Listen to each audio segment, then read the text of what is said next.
해제. 헤럴드 C. 가디노.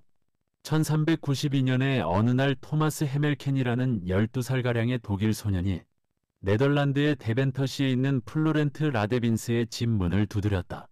그는 뒤셀도르프에서 북서쪽으로 24km가량 떨어진 그의 고향 캠펜에서 이곳까지 긴 여행을 한 것이다. 그의 형인 요한도 몇 년 전에 고향을 떠나 긴 여행을 해서 이곳에 왔는데 헤르트 흐로테가 처음 설립해서 1376년 그레고리우스 11세의 인준을 받았고 지금은 라데빈스가 지도하는 한 작은 공동체에 가입하기 위해서였다. 이 공동체에서는 라틴어 연구라든지 책의 필사, 책의 사파 그리는 일 등이 활발히 진행되고 있었다. 우리는 그 당시의 장면을 다소 그려볼 수 있다.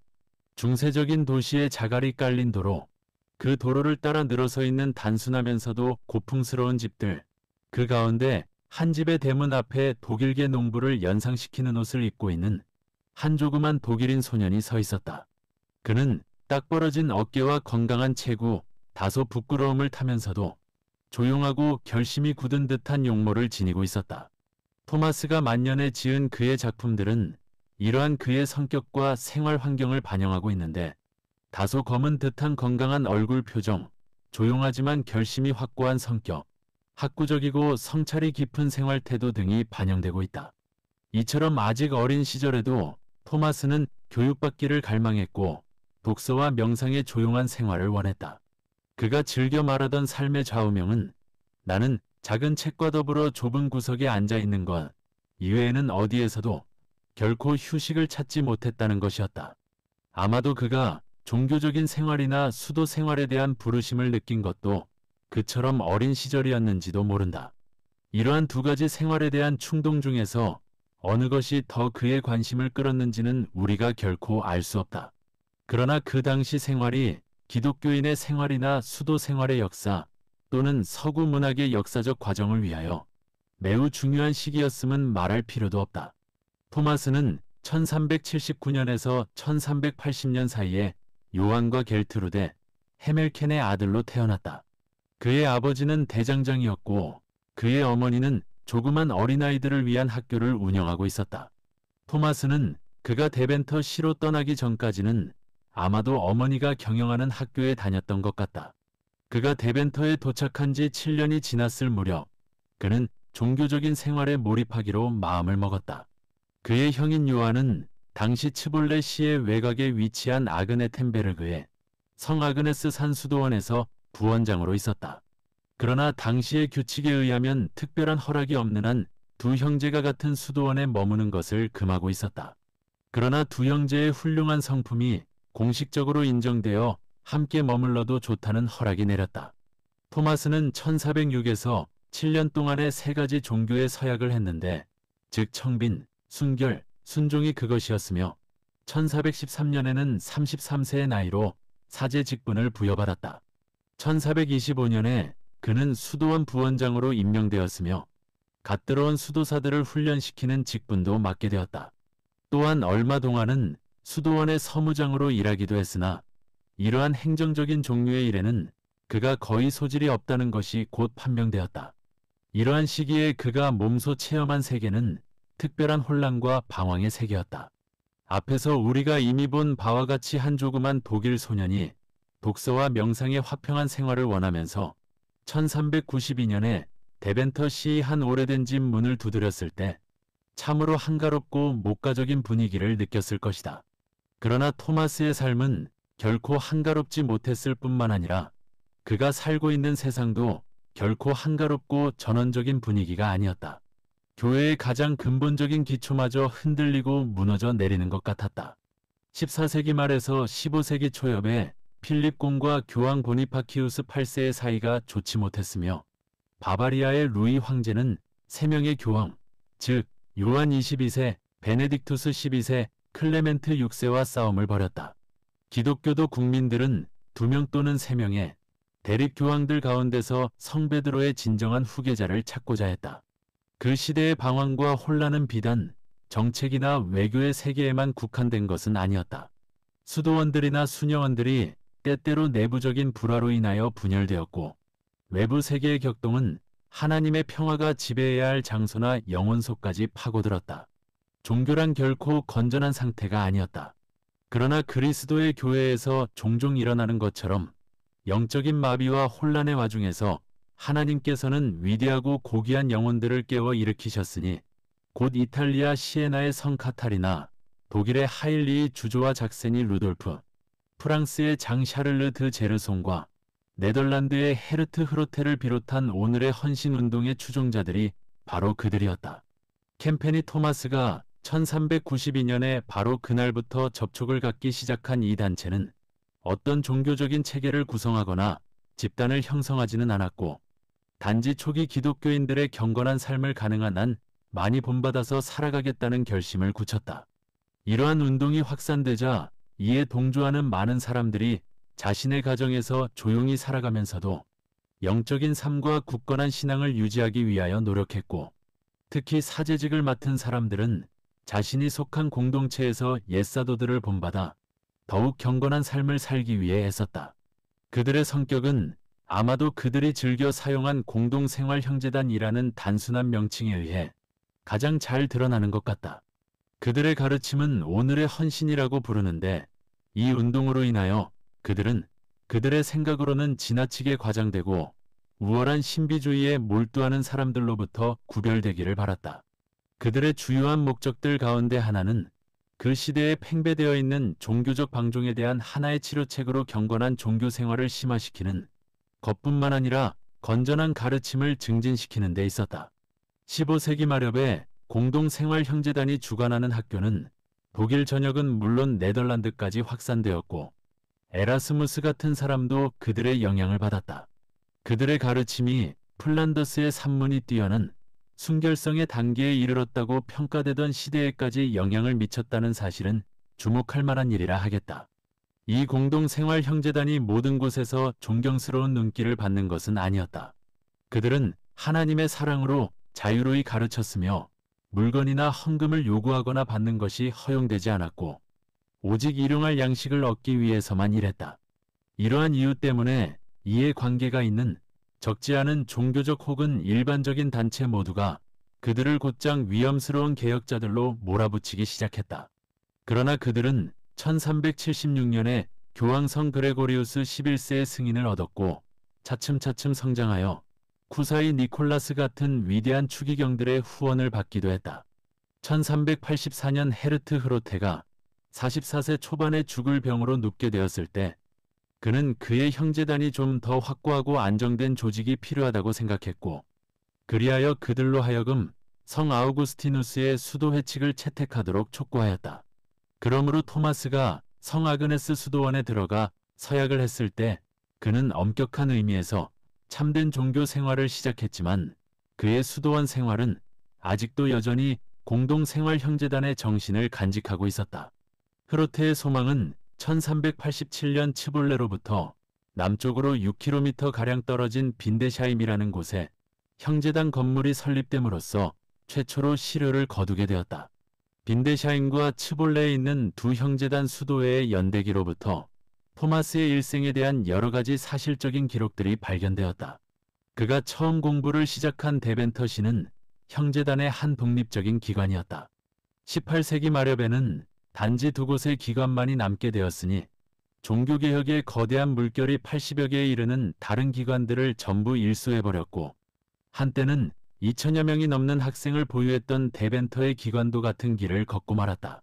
마지막으로 남아있던 두 기관은 1811년 11월 14일 나폴레옹에 의해서 탄압을 받아 없어졌고, 최후로 남아있던 형제들마저도 1854년 제베나에서 세상을 떠나고 말았다. 당대의 종교적인 격동은 1422년에 토마스의 눈앞에 직접적으로 다가왔으니, 때마침 위트레흐트 교구에 있는 4개 교회의 참사회 의원들은 사망한 블랭케넴의 프레드릭 공을 계승하여 대주교의 자리에 디폴트의 루돌프를 지명했다. 그러나 교황 마르틴 5세는 루돌프가 배운 것이 없고 거의 전응아에 가까울 정도로 무능하다는 사실을 알아내고는 그들의 지명을 무시하고 쿨렌보그의 소이더를 임명했다. 그러나 그 교구의 시민들은 루돌프를 원했으며 소이더를 맞이하는 것을 거절했다. 교황은 즉시 그 교구를 파문에 처해버렸으므로 죽음이 임박했을 때와 같은 심각한 필요가 있는 경우를 제외하고는 성찬식이 금지되었다.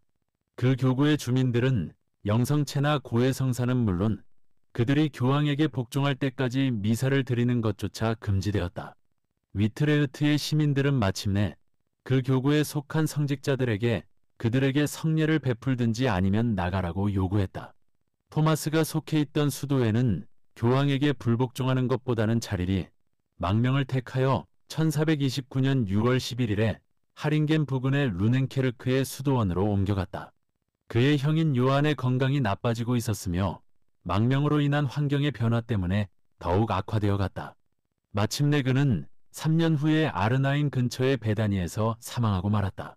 토마스는 15년 동안이나 그의 선배이자 상관으로서 매우 가깝게 지내던 그의 친형이 죽은 직접적이고도 고통스러운 경험을 통하여 당대의 종교적 무질서가 무엇을 의미하며 무엇을 초래하고 있는지를 깊이 깨달았다.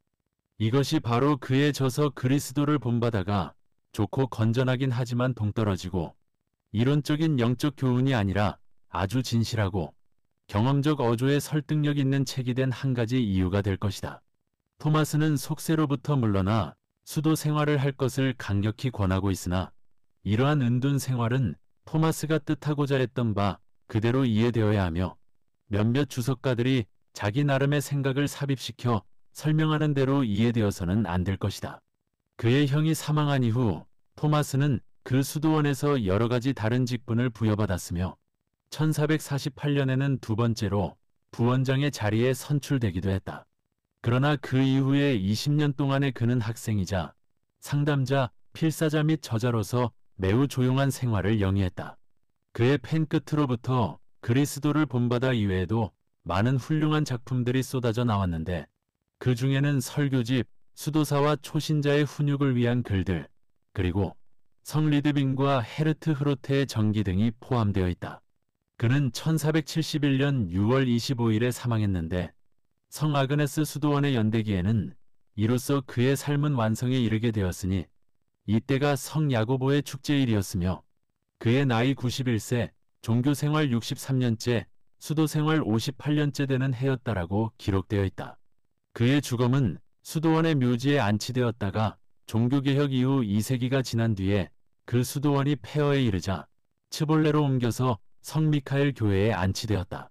1897년에 그의 무덤 앞에 하나의 기념비가 세워졌는데 이것은 전 세계 각지에서 모금된 기금으로 세워진 것이었다. 그 비문은 이러했다. 토마스아, 캠피스를 기념하기 위해서가 아니라 그의 명예를 위해서. 그의 이름은 어떤 기념비보다도 오래 남으리라. 물론 그의 가장 영구적이고 참된 기념비는 성경 다음으로 세상에서 가장 널리 읽혀지고 가장 많은 사랑을 받는 종교적으로 알려진 불멸의 작품 그리스도를 본받아라고 할 것이다. 1427년경에 이 책이 완성된 이후 그리스도를 본받아는 시대와 장소를 뛰어넘어 전 세계로 퍼져나가기 시작했다. 1450년 초기에는 250여 종의 사본들이 만들어졌고 오늘날에는 700여 종 이상의 사본이 세상에 남아있다. 이 책은 1472년에 최초로 인쇄되었고 1483년 베니스에서 또 다른 책이 인쇄되어 1500년 이전까지 50번 이상이나 재판되었다. 1779년에는 대략 1800여 종류의 책과 번역본이 나오게 되었다. 그 이후 이 책이 얼마나 자주 편집되고 번역되었는지 계산한다는 것은 불가능하다. 이제 토마스와 캠피스의 걸작은 그 자신을 제외하고는 이 세상에 사는 거의 모든 사람에게 알려지고 또한 제각기 소유하고 있을 정도로 매우 놀랍고 탁월한 수훈을 성취하기에 이르렀다.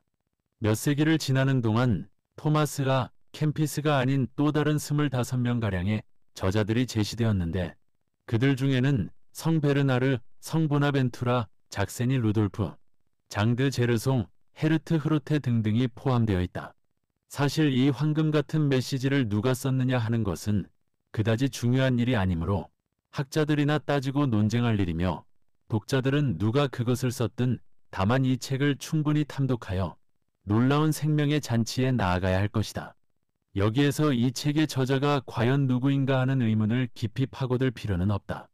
그리스도를 본바다의 가장 오래된 원고에는 저자의 이름이 적혀 있지 않다. 1434년에 요한 드 벨레르베가 쾰른 근처에 있는 바인바하 수도원의 공동생활 형제단에게 이 책을 선사했을 때 그는 마치 저자가 일부러 알려지기를 원치 않는 것처럼 말했다. 저자는 그 자신의 이름을 나타내기를 원치 않았다. 그러나 예수 그리스도께서는 그의 이름을 잘 알고 계시므로 그는 영원한 보상을 받게 될 것이다. 다른 사람들에 의해서 토마스의 이름이 저자로서 처음 나타나게 된 것은 1447년의 원고로부터 시작된다.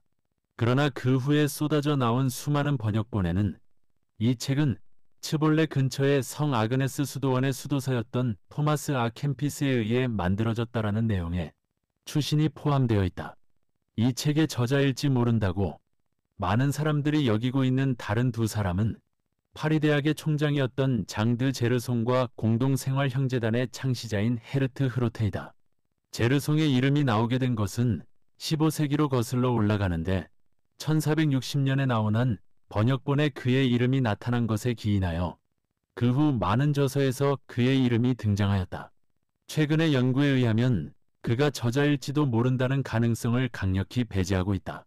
그 이유는 그리스도를 본바다가 명백하게 수도사의 작품이기 때문이며 그 문체가 네덜란드어의 관용적 표현에서조차 토마스의 다른 작품에 쓰여진 문체와 매우 흡사하며 또한 이 책의 저자는 공동생활 형제단의 오늘의 헌신운동의 정신에 깊이 몰입했을 뿐만 아니라 그들이 즐겨 사용하던 성경 구절이나 빈데샤임 근처에 있던 무리들에게 큰 영향력을 지녔던 성 아우구스티누스와 성 베르나르의 문구들에 상당히 의존하기 때문이다. 1924년경에 이르러 헤르트 흐로테가 저자라는 주장이 많은 학자들의 관심을 끌기 시작했다. 이러한 주장은 1441년 토마스 자신의 손으로 썼다고 여겨지는 한 원고의 근거를 두고 있는데 그 원고는 다음과 같이 끝을 맺고 있다. 츠볼레 근처의 성 아그네스 수도원에서 토마스와 캠피스 형제의 손에 의해 1441년에 완성되다. 실제로 그리스도를 본바다는 이보다 전에 완성되었고 토마스는 그 당시에 곧잘 행해지던 하나의 작업으로서 자신이 직접 또 하나의 사본을 만들었을는지도 모른다. 그러나 어떤 사람들은 이러한 행동은 그가 다만 필사자에 불과함을 증명하고 있다고 주장한다. 그들은 또한 이 1441년의 원고에는 성찬식에 대한 내용이 제4권으로 되어 있는데 사실상 사고와 문체의 진행을 고려할 때 제3권이 되어야 더 적절하다는 점을 지적하고 있다. 필사자들은 내용의 흐름에 대해서는 별로 아는 게 없거나 관심을 두지 않기 때문에 그러한 실수를 저지를 수 있다는 것이다. 또한 그들이 궁극적으로 주장하는 것은 그리스도를 본바다에 나타난 주된 교훈은 속세로부터 벗어나 내적인 명상과 고독 속으로 침잠하라는 것인데 이것이야말로 흐로테가 자신의 영적 생활이나 공동생활 형제단의 근거로 삼은 뛰어난 교훈이라는 것이다. 그러나 이러한 이론은 무려 700여 종류가 넘는 사본들 중에서 어느 하나도 흐로테의 이름을 저자로 삼지 않았으며 빈데샤임 수도원 및 수녀원에 소속한 연대기 편자나 저술가들이 그리스도를 본바다가 그곳을 창설한 사람의 작품이라고 기록한 적이 한 번도 없다는 사실과 충돌하고 있다.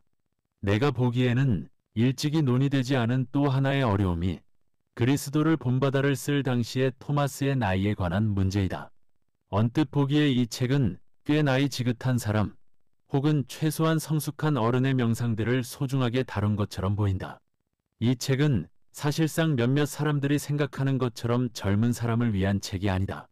그러므로 저자는 젊은 시절을 보낸 지 오랜 세월이 지난 어른임에 틀림없으며 또한 그가 사용한 문체나 액센트는 그의 젊은 시절 혹은 당대의 젊은이들 사이에 이해될 수 있는 것들을 사용하지 않았다. 만약 토마스가 이 책을 썼다면 그가 이 책을 완성했을 당시의 나이는 47세가량 되었을 것이다. 언뜻 생각하면 이러한 추정은 터무니없는 것처럼 보이지만 우리는 최근에 일어난 일들을 기억할 수 있다. 토머스 머턴이 겟세마네의 트레피스트 수도원에 들어갔을 당시 그의 나이는 26살이었다. 이 현대의 토마스는 그와 이름이 같은 옛날의 토마스처럼 곱고 직선적인 신앙의 길을 걷지는 않았다. 그는 여기저기를 방황했으며 많은 것들을 추구하고 탐색하는 등 캠페니 토마스가 일찍이 결코 상상도 하지 못한 길을 따라 돌아다녔다. 그러나 토머스 머턴은 그의 7층산이라는 작품에서 옛날에 토마스가 이야기했던 것과 똑같은 이야기들, 즉 방황하는 마음과 천국의 사냥개에 대해서 말하고 있다. 20세기의 토머스 머턴이 33살의 나이에 그와 같은 이야기를 할 수 있었을진데 14세기에 살았던 또 한 사람의 토마스가 47세의 나이에 그러한 내용을 말하지 못할 까닭이 무엇이겠는가? 결국 한 아우구스티누스의 수도사가 7세의 나이에 이 책의 내용을 말했던 것이다. 그리스도를 본바다는 1460년에 어느 알려지지 않은 번역가에 의해 라틴어에서 영어로 번역되었는데 그는 제 사권을 빠뜨리고 있다. 이 번역은 필사본이었다.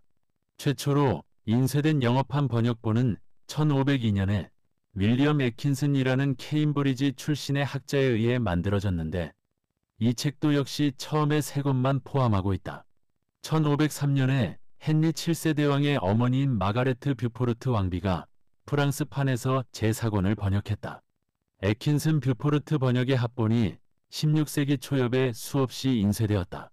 1530년에는 휘트퍼드 번역본이 등장했는데 이 번역본이 오늘날 출판되는 많은 책들의 근간이 되고 있다. 여기서 잠깐 리처드 휘트퍼드의 생애를 살펴보기로 하자. 그는 1476년에 웨일스 지방의 홀리웰 부근에 있는 플린트셔에서 태어났다. 그는 1495년에 케임브리지에서 퀸스 칼리지의 특별연구원으로 선출되었다.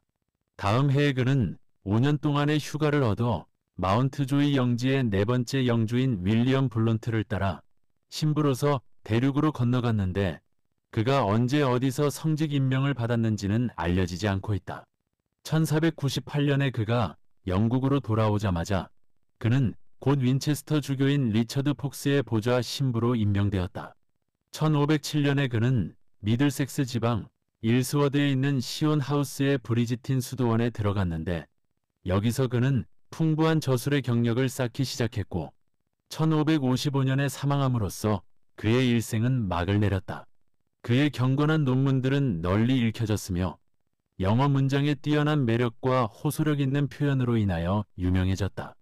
이러한 그의 뛰어난 자질은 그리스도를 본바다를 옮긴 그의 번역본에서 아름답게 나타나고 있으며 전국 인명사전에서는 그의 저서를 문체와 느낌에 있어서 유명한 고전의 원본을 가장 훌륭하게 영어로 옮긴 저서라고 부르고 있다.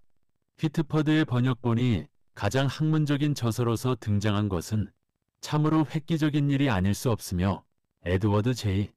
클라인 신부는 1939년 초기 영어 교재협회를 위하여 이 책을 준비했다. 이 책이 지닌 많은 아름다운 가운데서 그는 문체의 간결성과 솔직성, 성찬식을 묘사하는 부분에 나타난 언어의 운율이 마치 수도사들의 찬송가에 깃들어 있는 리듬을 연상시키는 점, 그리고 책 전반을 통해 솟아오를 듯한 영혼의 참신함이 흘러넘치는 점 등을 지적하고 있다. 재미있는 점은 휘트퍼드가 이 책을 번역하면서 즐겨 사용한 어휘가 즐거움과 기쁨이라는 점이다. 만일 그가 원본이 지닌 의미와 정신을 충실하게 나타내고자 노력했다면 원저자인 토마스는 몇몇 주석가들이 제 나름대로의 생각에 따라 우리에게 말하는 것처럼 반사회적인 은둔과 칩거의 생활을 설교하는 우울한 사람이라고 단정할 수는 없다.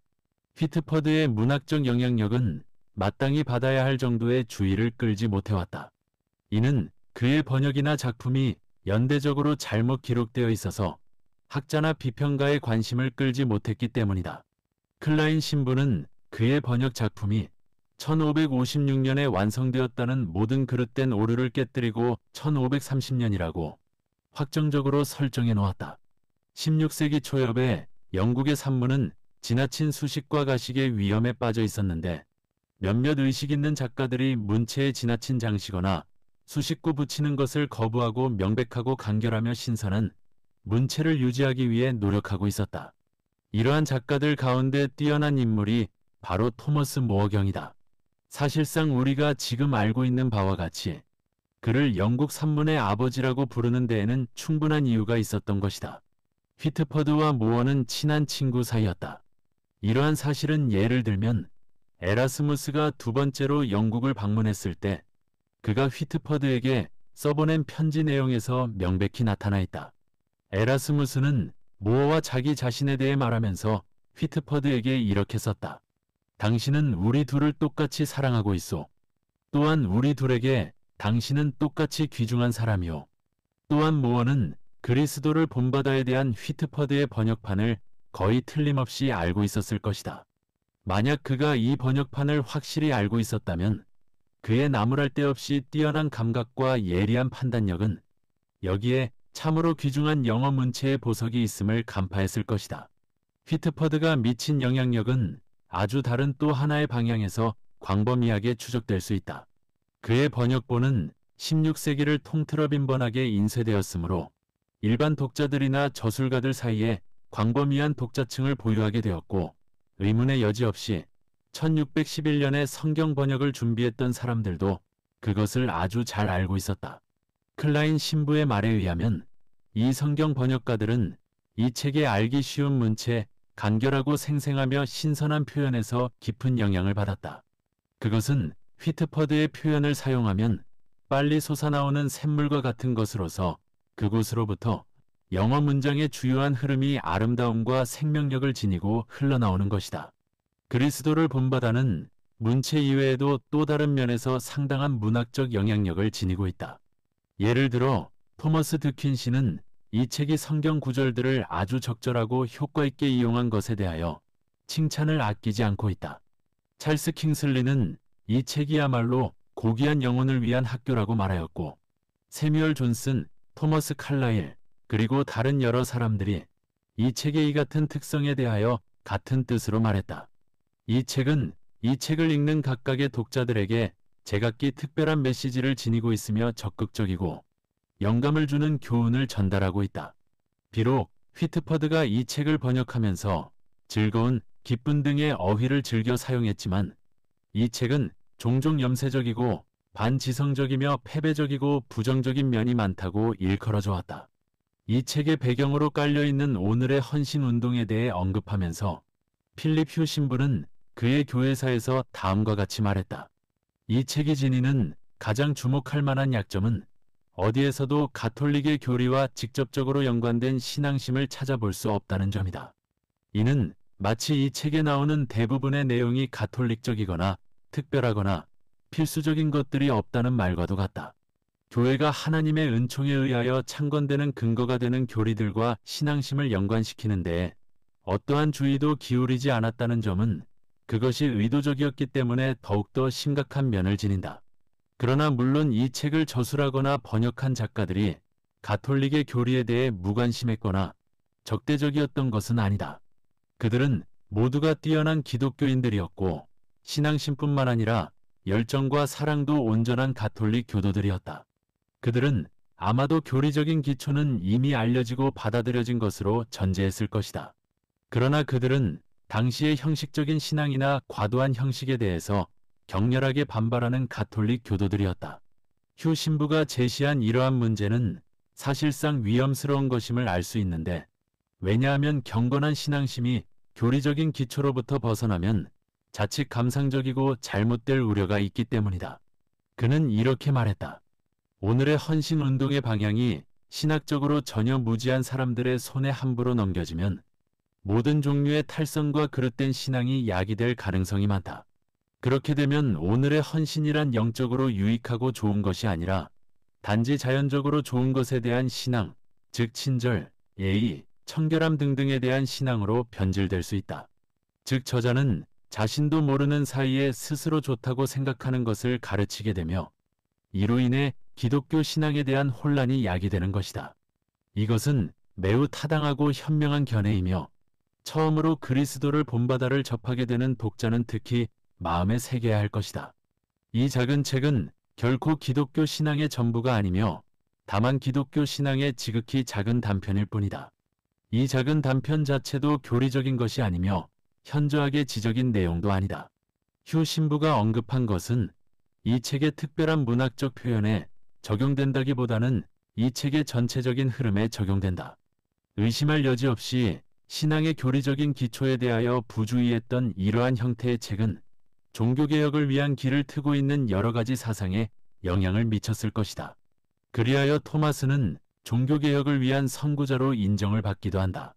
그리스도를 본받아가 그 영역이나 교리적인 기초에 있어서 한정되어 있는 하나의 이유는 이 책이 수도사들을 위하여 쓴 한 수도사의 저술이기 때문이다. 이 말은 모든 수도사들이 그들의 가르침이나 저술에서 건전한 교리적 기초를 갖고 있지 않다는 뜻이 아니다. 좁은 안목으로 이 책을 대하는 독자가 오해를 할 소지가 있다는 뜻이다. 예를 들어 토마스가 특별한 교제를 피하라고 말했을 때 그는 수도사들에게 속세에 살고 있는 사람들과의 특별한 교제라고 일컫는 것을 피하라고 권고하고 있다. 이러한 교제는 너무나 배타적이기 때문에 다른 사람들을 냉정하게 쫓아버릴 수도 있고 반드시 모든 사람들에게 고루 베풀어져야 할 자비심에 하나의 장애가 될 수도 있는 것이다. 그러나 확실히 우리가 토마스에 대하여 알고 있는 모든 것은 그가 결코 냉정하고 고립된 인간이 아니라는 사실을 지적해주고 있다. 형에게 보여준 그의 친밀함은 그가 결코 친족이나 우정의 유대에 대하여 무감각한 사람이 아니라는 것을 나타내준다. 한편 번역하는 과정에서 때때로 지나치게 과장된 어조가 나타나기도 한다. 예를 들어 비천한이라는 단어는 토마스가 육체적으로 썩어질이라는 단어와 자주 연관시켜 사용한 어휘인데 원래 라틴어 어원인 바일리스라는 단어의 뜻은 단순히 아주 적은 가격으로 구입할 수 있는 별로 가치가 없는 이라는 뜻이다. 실제로 수도사들은 육체를 비천하게 여기고 경멸했다기보다는 하나님이 만드신 아름다운 피조물 가운데 하나로서 잘 보존되어야 한다고 생각했으며 영혼과 비교해보아 진실로 가치가 적다고 생각했던 것이다. 또한 토마스의 반지성주의가 지나치게 강조되어 있다. 그는 사실상 인간이 지닌 허망함에 대하여 이야기했으며 무가치한 지식을 얻으려는 모든 학문을 나쁘게 평했던 것처럼 보인다. 아마도 그리스도를 본받아에서 가장 유명한 구절은 나는 다만 회개에 대한 정의를 아는 것보다는 내 죄에 대하여 회개하는 편이 훨씬 낫다라는 구절일 것이다. 어떤 사람은 이렇게 묻고 싶어질 것이다. 회개하는 것과 그것을 정의할 수 있다는 것이 도대체 무엇이 잘못된 것인가? 그런데 다른 구절들 속에서 토마스는 연구와 사색의 정당성을 이야기하면서 지식의 추구에 지나친 억측과 자만심은 피해야 한다고 경고하고 있다. 토마스와 빈데샤임의 수도사들이 아마도 반지성주 의자들은 아니었을 것이라고 추측하는 사실적이고 역사적인 근거는 츠볼레와 빈데샤임의 가난한 청소년들을 위하여 수도사들이 설립한 학교가 매우 번창했고 에라스무스 같은 사람들에게도 영향을 끼쳤다는 점이다.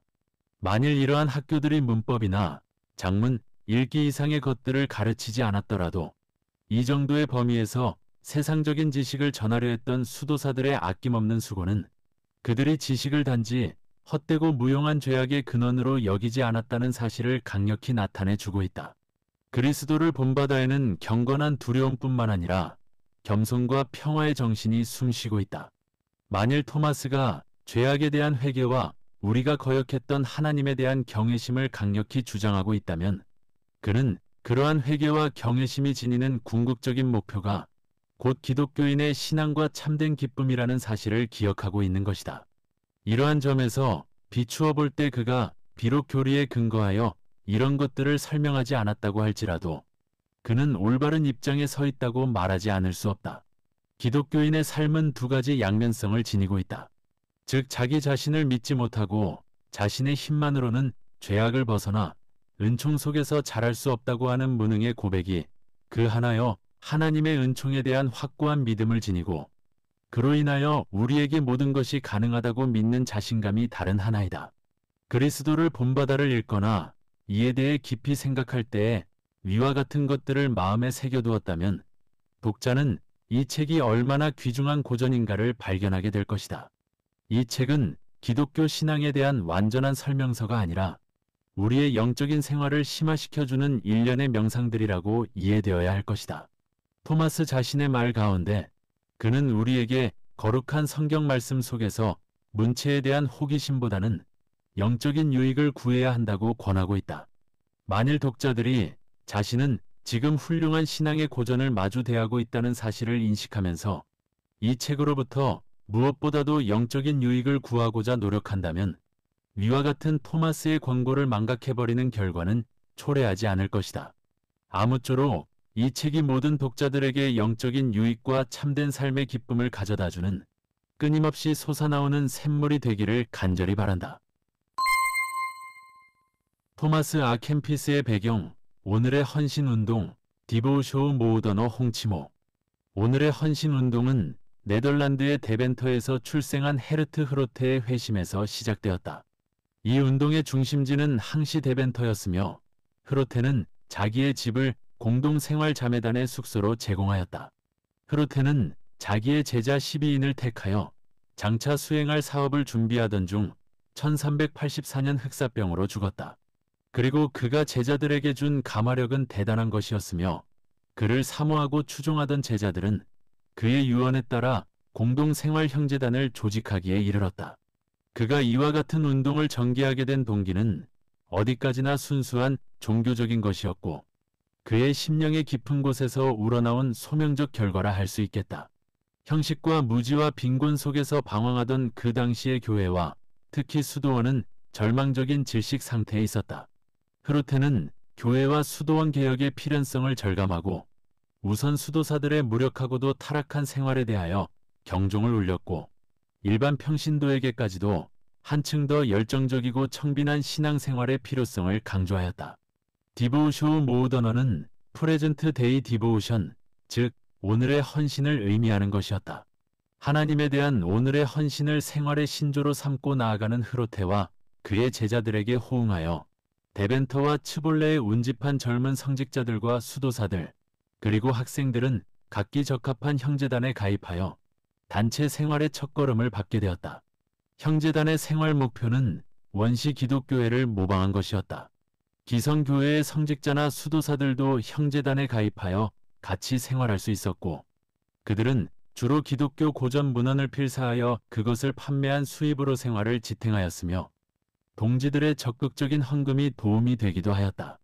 공동생활 단원들의 일상생활은 3시에서 4시 사이에 기상하는 것에서부터 시작하여 아침 식사 시간까지 자유로운 기도와 독서를 규칙으로 삼았으며 식사 시간에는 일체 침묵을 지키는 것이 통례로 되어 있었다.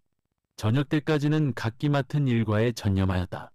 병자를 방문하는 일, 전도하는 일, 어린 소년들을 가르치는 일이었으나 무엇보다 중요한 과업은 고전을 필사하는 일이었다. 저녁 식사 후 8시까지는 각기 자유로운 시간을 가질 수 있었고 8시 이후부터는 형제들을 방문한 방문객들도 돌아가야만 했다.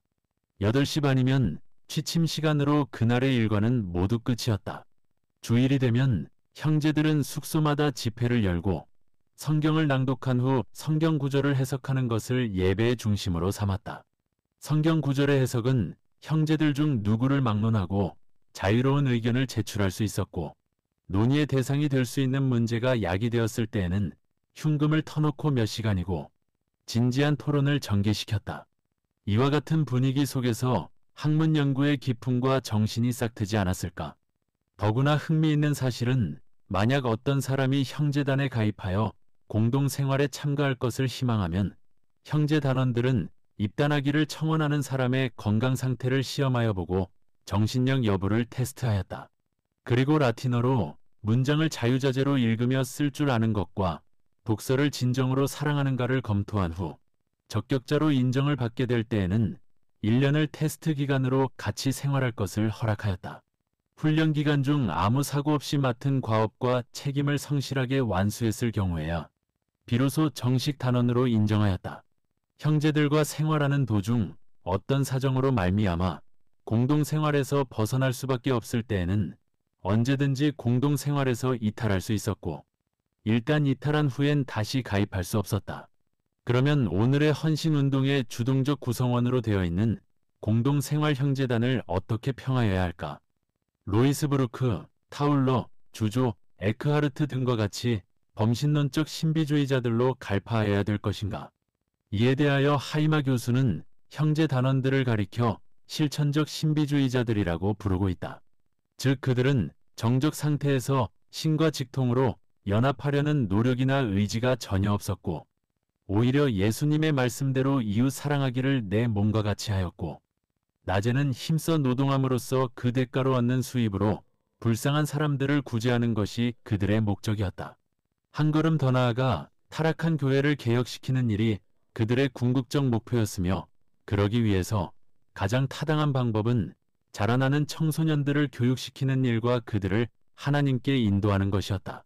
흐르테가 활약한 분야는 비단 교회의 개혁과 개인을 영적으로 자각시키는 일만이 아니었고, 향학열에 불타는 청소년들의 교육 문제에 지대한 관심과 열의를 품고 있었다.